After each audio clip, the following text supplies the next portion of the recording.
There was a knock on the door at 6:12 p.m. I remember the time because we were already sitting at the table. My son had just asked if he could be excused early, and my wife was about to say no. The knock came again, slower this time. I stood up, walked to the door, and opened it. There was a man standing there with a suitcase. For a second, I didn't recognize him. Then he said my name, and I knew exactly who it was. He looked older than I expected, smaller somehow. He lifted the handle of the suitcase slightly and said, "I didn't know where else to go." Then he added, like it explained everything, "Family is family." I looked at him, then at the suitcase, and the first thing I thought about wasn't him. It was a 7-year-old version of me, standing by a window, waiting for someone who never came back. That's where this starts. Before I get to what happened at that door, you need to understand what came before it. Because that moment didn't feel sudden to me. It felt overdue. My father didn't leave in a way people remember.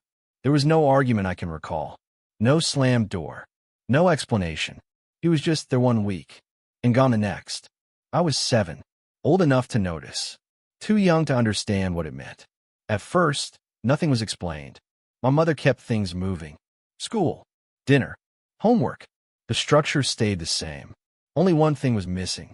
Him. I remember asking once, maybe 2 weeks after he left, "When is he coming back?" She didn't answer right away, just kept washing dishes, then said, "Not for a while." I nodded, because that sounded temporary. A while. That could mean anything. So I waited, not actively, just in the background, looking toward the door when someone knocked, checking the window when a car slowed down outside, expecting it to correct itself. It didn't. A few months later, a birthday card arrived. Plain envelope. No return address. Inside, it said, "Hope you have a great day. Love, Dad." No explanation. No note about when I would see him. Just the card. I remember holding it at the kitchen table, turning it over once. My mother said, "You can put it on the shelf if you want." I nodded. Put it there. Left it for a few days. Then eventually moved it into a drawer. The cards came for a few years after that. Birthdays. Sometimes holidays. Always short. Always the same tone. Like he was maintaining something without actually being part of it. By the time I was 12, they stopped. No explanation. Just stopped. And that was the last contact. No calls. No visits. Nothing. If you've ever had someone disappear like that, not loudly, not dramatically, just quietly enough that no one else talks about it, you know how confusing that can be. If that sounds familiar, stay with me. There's more to this. Life moved forward. It had to. My mother worked consistently. Did what needed to be done. She didn't speak badly about him. Didn't defend him either. She just removed him from the structure of our lives. And over time, I did the same. By the time I was in my late teens, I had adjusted completely. There was no expectation. No waiting. He became something abstract. A person I used to know. I focused on what was in front of me. School. Work. Small steps. Nothing came easily. But nothing felt impossible either. I got my first job at 18. Stockroom work. Early mornings.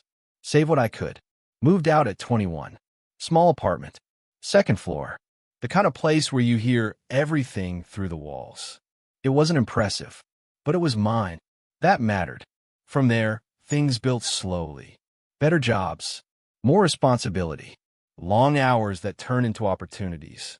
I didn't have a plan beyond the next step. I just kept moving forward. By the time I was in my early 30s, my life looked different. Stable. Structured. I had a routine. A career that paid well enough. And eventually, a family of my own. I met Sarah through work. Nothing dramatic. We ended up on the same project for about 3 months. Long days. Late evenings. At some point, we started having coffee after work. Then dinner. Then it just continued. She was direct in a way I wasn't used to. If something mattered, she said it. If something didn't, she didn't pretend it did. There was no guesswork. No second meaning. That made things easier. We got married a few years later. Not a big event. Just close friends. A small venue. Quiet. We had 2 kids. A boy first, then a girl. And somewhere in the middle of all that, I realized something. I wasn't thinking about my father anymore. Not because I had resolved anything, just because there was nothing to resolve. He had made his decision a long time ago, and I had built my life without it. There was no gap, no missing piece I was trying to fill, just a different starting point. Years passed like that, predictable, stable, until that evening. The knock at the door, the suitcase. The man standing there like 25 years was a detail that could be stepped over. And the way he said it, family is family, like it meant something we both understood. And as I stood there looking at him, I realized something immediately. He hadn't come back to reconnect. He had come back because he needed somewhere to go. For a few seconds, neither of us said anything. He stood there on the step, one hand resting on the suitcase handle, the other hanging loosely at his side.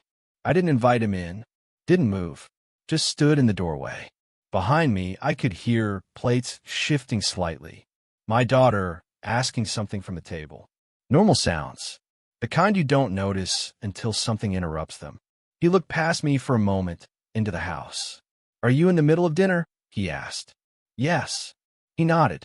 "Right." Another pause. Then he adjusted his grip on the suitcase. "It won't be for long," he said. "Just until I sort things out." I didn't respond, because he hadn't actually asked yet. Not directly. He was building toward it, the way people do when they assume the answer will be yes. He looked at me again. "You've done well for yourself," he said. I glanced back briefly. The hallway light. The table just visible from where we stood. Then back at him. "It's been a long time," I said. "Yes," he replied. No explanation. No acknowledgement of what that time contained. Just yes. He shifted his weight slightly. "I didn't know where else to go," he repeated. Then, like it closed the distance between us. "Family is family." He said it the same way as before. Not defensively, not asking, just stating it, like it was something solid. I looked at the suitcase. Worn at the corners. One was slightly angled. Not new, not temporary either. This wasn't a short stop. This was someone arriving without a plan beyond the door in front of them. I asked what happened. He exhaled slowly. "Things changed," he said. That was all. I waited. He didn't add anything. So I asked with who. He hesitated, then said Diana. The name didn't mean anything to me at first. Then I remembered. Years ago, someone had mentioned he had remarried, had kids, started over somewhere else. I had never followed up. He continued. "She left," he said. "Took the kids with her." I nodded once. He added, "It's complicated." I didn't ask for details, because I already understood the shape of it. Another pause. Then he said, "I stayed in the house for a while. Tried to figure things out." His voice was steady, controlled, like he was describing something manageable. "Then I had to sell," he said. I looked at the suitcase again. That made sense. "I've been moving around since," he added. "Short-term places. Nothing stable." He lifted the suitcase slightly, then set it back down. "I just need somewhere to stay for a bit." There it was. Said clearly now. Not hidden. Not implied. I didn't respond immediately, because I was thinking about something else. Not the house. Not the request. A memory. Standing in the hallway when I was 7, looking at the front door, listening for something that never came. I hadn't thought about that in years, but it was there now. Clear. Unfiltered. I looked at him, at the man standing on my doorstep, and for a moment, I tried to match him to that memory. It didn't connect. Not fully. Too much time in between. He said my name again. Softly this time. I wouldn't ask if I had another option. That sentence was familiar. Not because I had heard it before, but because I knew what it was trying to do. Close the gap. Create urgency. Make refusal feel unreasonable. I didn't feel that pressure. Not the way he expected. Behind me, I heard a chair move. My son's voice again. "Are you coming back?" "Yeah," I said, without turning around. He nodded when he heard that, like it confirmed something, that he would be coming inside, that this would resolve itself. I stepped slightly forward. Not enough to block the doorway, just enough to define it. Then I said, "You should have called." He gave a small, almost dismissive shake of his head. "I didn't have your number." That might have been true. It didn't change anything. There was another silence, longer this time, and in that silence, I could see it. He didn't think this was complicated. He didn't think this needed explanation. To him, this was simple. He had come back, and that should be enough. I looked at him, then at the suitcase again, then back at him, and I realized something very clearly. He wasn't here because he remembered he had a son. He was here because he had run out of places that would take him. For a few seconds, neither of us moved. He stood on the step with the suitcase beside him. I stayed in the doorway. The distance between us was small. It didn't feel that way. He shifted his weight slightly and adjusted the handle again. "You've got space," he said. Not a question, just something he believed to be true. I didn't answer. Behind me, I heard Sarah stand up from the table. A chair leg dragged lightly against the floor, then stopped. She didn't come to the door, but she was closer now, listening. He followed my glance for a moment, then looked back at me. "I won't be in the way," he added, "just until I get things sorted." I asked, "What does that mean?" He paused, then said, "A few weeks, maybe a couple of months." He said it quickly, like the timeline didn't matter, like it would adjust itself once he was inside. I looked at the suitcase again. One zipper slightly open at the top, clothes folded tight, not packed for a visit, packed to stay. "You been moving around?" I asked. He nodded. "Here and there." "Where?" "Short-term places," he said. "Friends, mostly." He didn't name anyone. I didn't ask, because I understood what that meant. Those places had run out. That's why he was here. Behind me, I heard my son's voice. "Is everything okay?" "Yeah," I said without turning. He hesitated. Then I heard Sarah say something quietly to him. The sound of cutlery shifting again. Dinner continuing. Inside the house, everything was steady. Out here, nothing was. He cleared his throat. "I know this is sudden," he said. I nodded. "It is." He took a small step forward. Not into the house, just closer to the doorway. "But we're family," he said. That word again. Family. He used it like it hadn't changed, like it still applied in the same way. I looked at him, then past him briefly. The street was quiet. A neighbor across the road, closing their garage. Normal movement. Ordinary. Then I looked back at him. "You have other children," I said. It wasn't a question. He nodded. "Yes." "Where are they?" Another pause. "They're with their mother." "Do they know where you are?" He didn't answer right away, then said, "We're not in regular contact." I nodded once. That was enough. He continued, as if adjusting direction.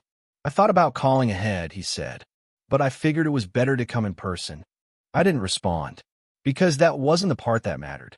He looked past me again, into the house, at the light, the table, the shape of something stable. Then he said something different. "They should know me," he said. "Your kids." I stayed still. "They don't," I said. He gave a small nod. "That can change." It wasn't said carefully. It wasn't said with doubt. Just stated, like it was something that could be fixed by proximity. I looked at him for a second longer than before, then said, "You think this is about that?" He frowned slightly. "What do you mean?" I said, "You're talking about introductions." He didn't respond.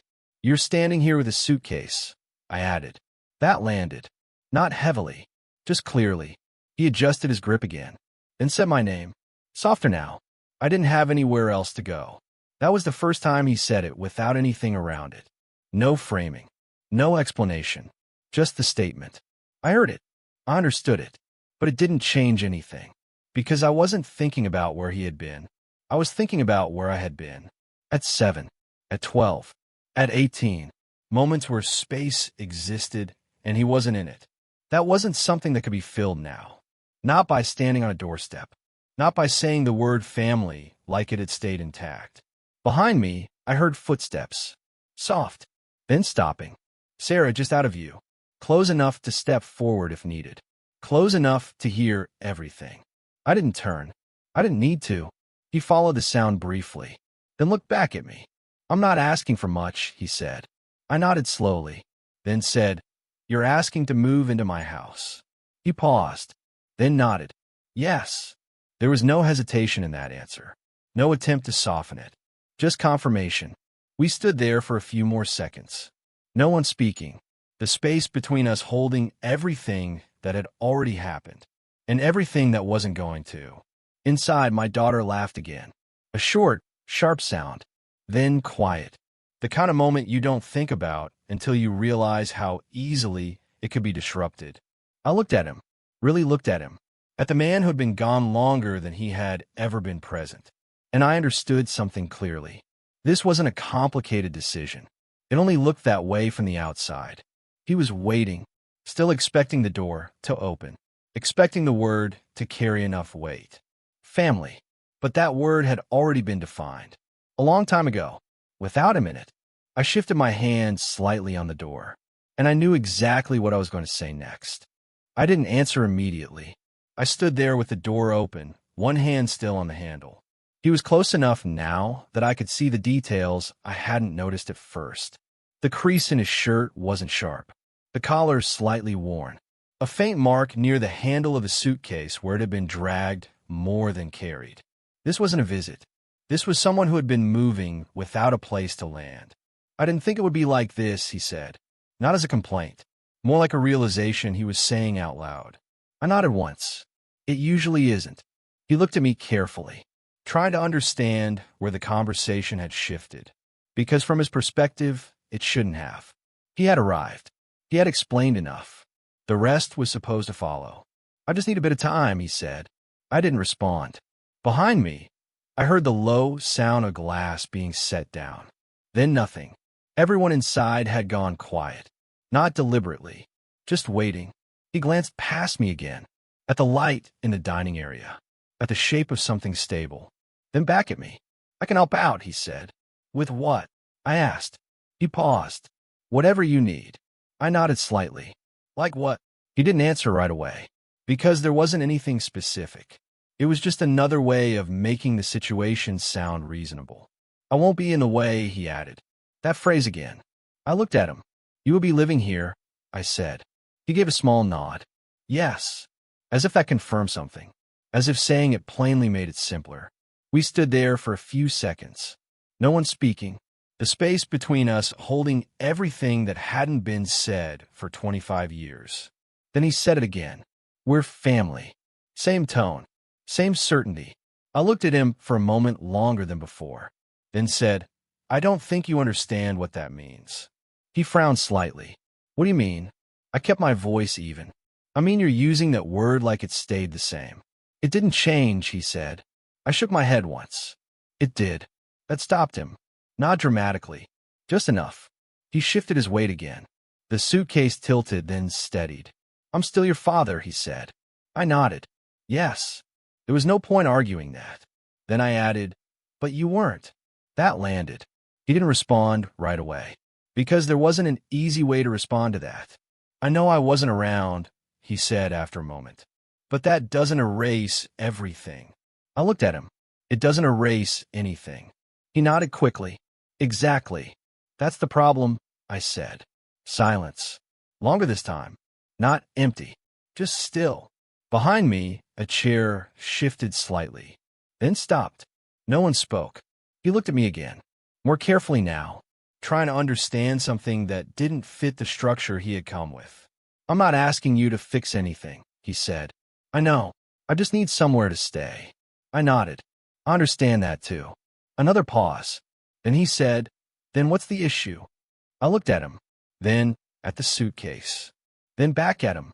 The issue is you're standing here like this is still your home, I said. He didn't answer, because he couldn't. He hadn't thought about it that way. Or, if he had, he hadn't expected it to be said out loud. He exhaled slowly. I didn't have anywhere else, he said. That was the first sentence without structure. No framing. No positioning. Just said. I heard it. I believed it. But it didn't move anything. Because this wasn't about whether he needed something. It was about what I was willing to allow into the space behind me. And I had already decided that. Before I opened the door. Before I saw him. Before he said anything. I shifted my hand slightly on the door. Not closing it yet. Just preparing.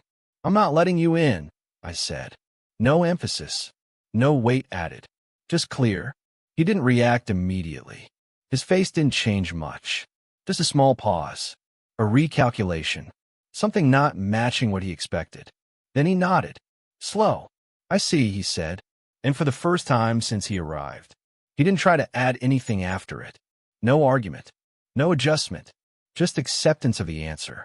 I held the door for another second. Then said, I hope you find somewhere. He nodded again. Yeah. That was it. I closed the door.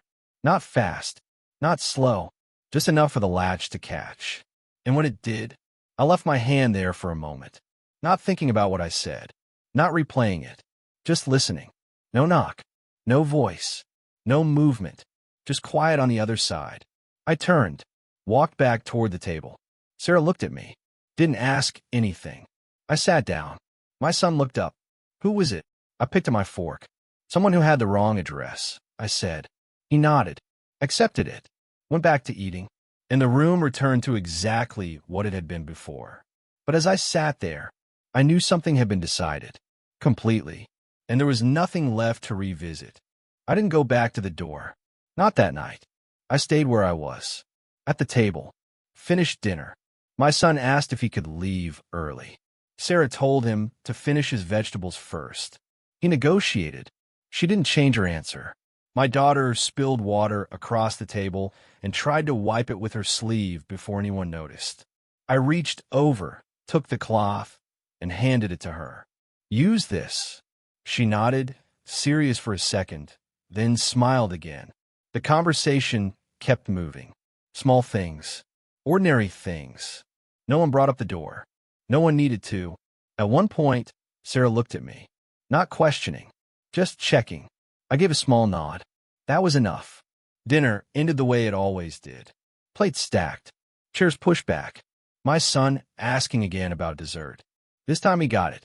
I stood up and carried a few plates to the kitchen. Turned on the tap. The sound of running water filled the space. For a few seconds, that was all I focused on. Not the door.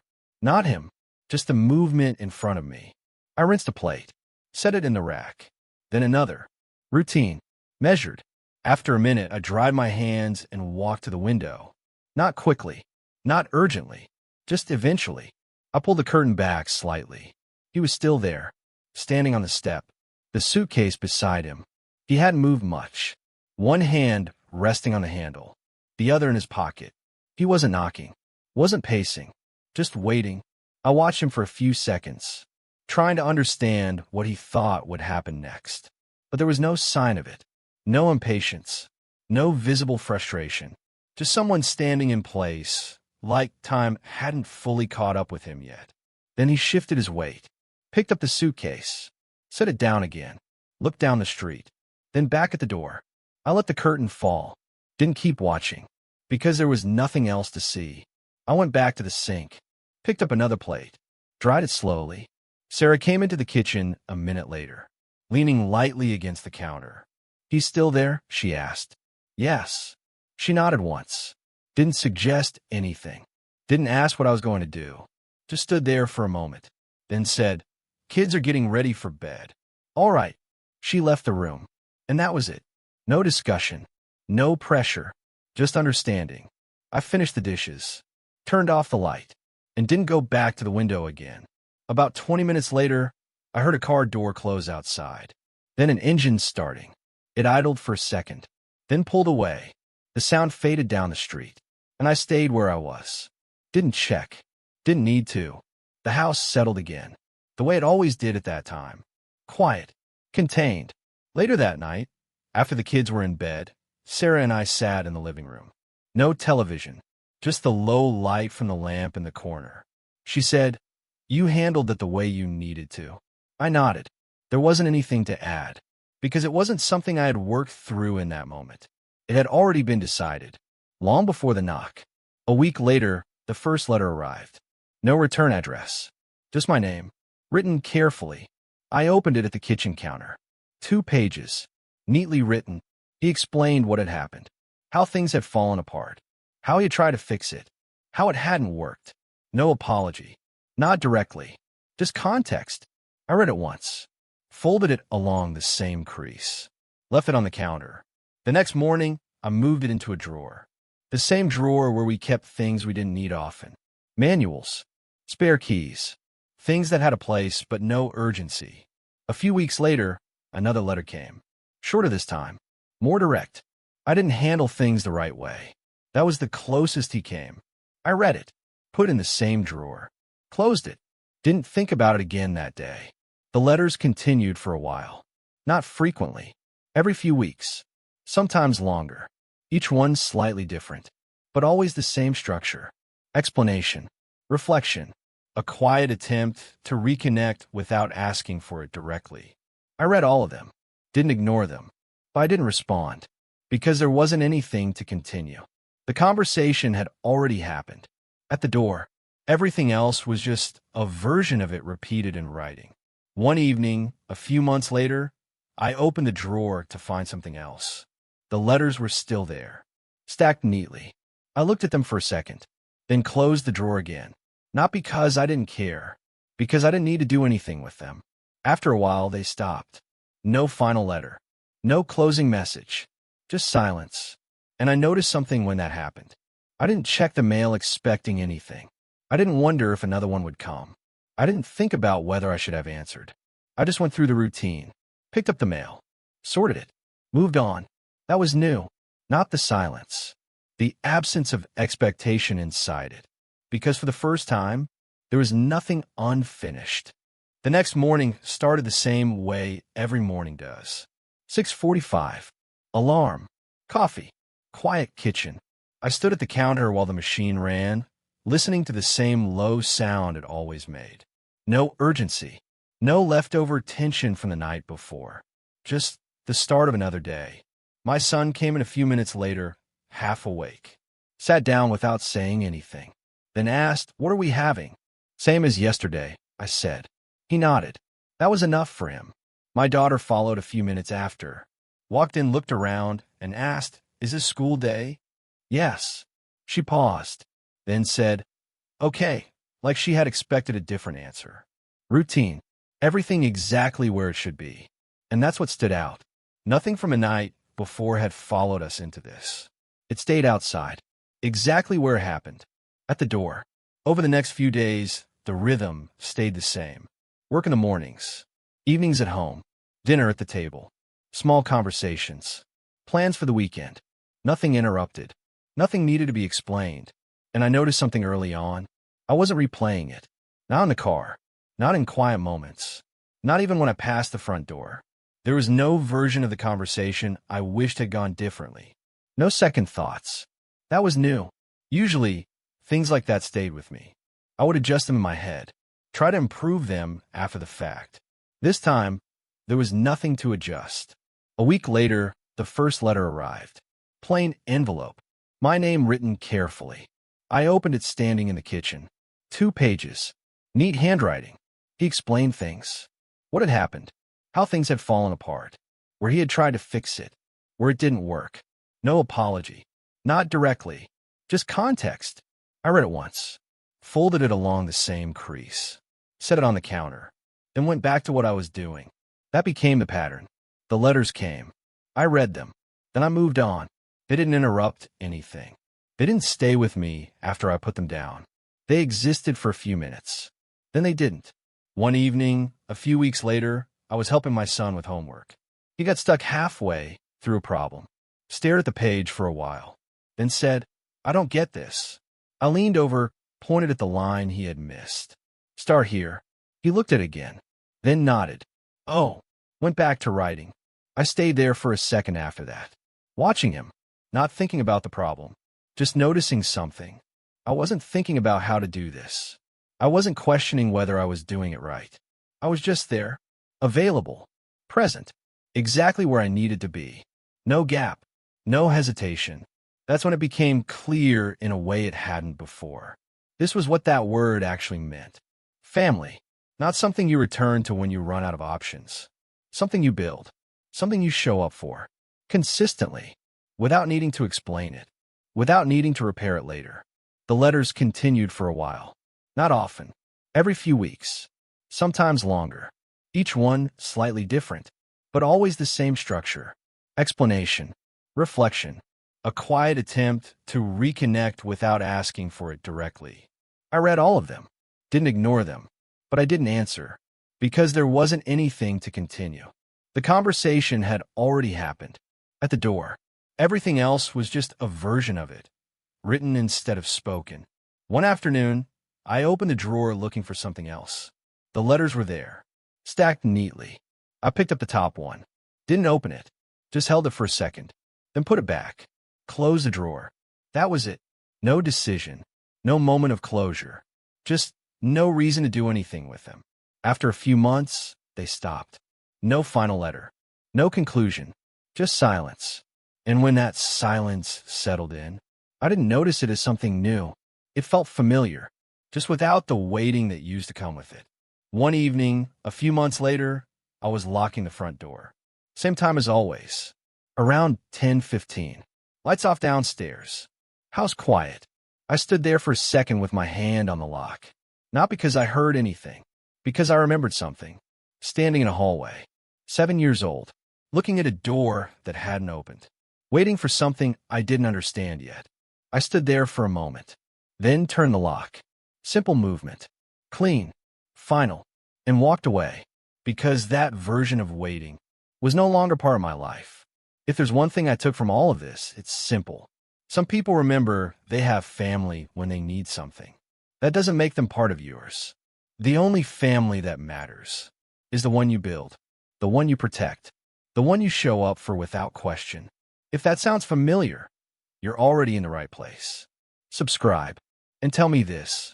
Have you ever had someone come back into your life only when it was convenient for them? What did you do? There's another story I want to share with you next, because sometimes the people who leave quietly come back expecting the door to still be open. And sometimes it isn't.